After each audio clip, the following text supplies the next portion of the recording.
Kasb tanlash hayotdagi muhim qadam. Har bir inson hayotda o'z o'rnini topish uchun kasb egallashi muhim ahamiyatga ega. Ayniqsa, yoshlar uchun to'g'ri kasb tanlash kelajakka qo'yilgan mustahkam qadamdir.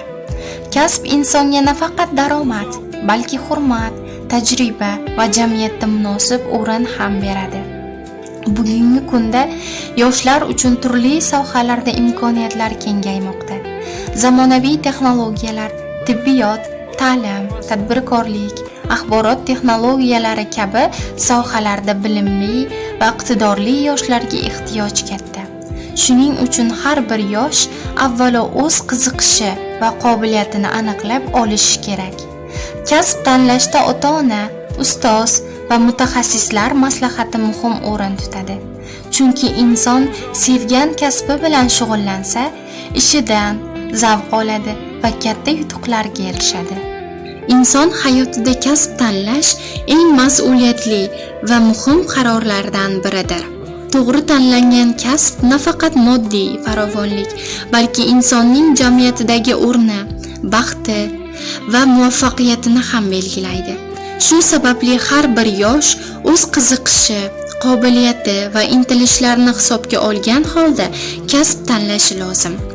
Kitoblar esa kasb tanlash yo'lidagi eng yaqin maslahatchilardan biridir.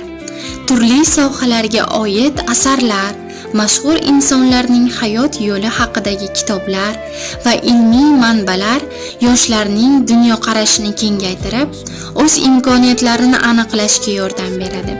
Mutolaa orqali inson yangi bilimlarga ega bo'ladi. Maqsadlarini aniq belgilaydi va kelajak rejalarini puxta tuzadi.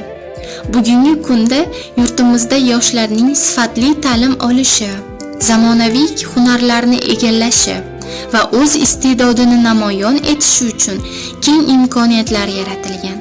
Bu imkoniyatlardan unumli foydalanish esa har bir yoshning o'z qo'lidadir.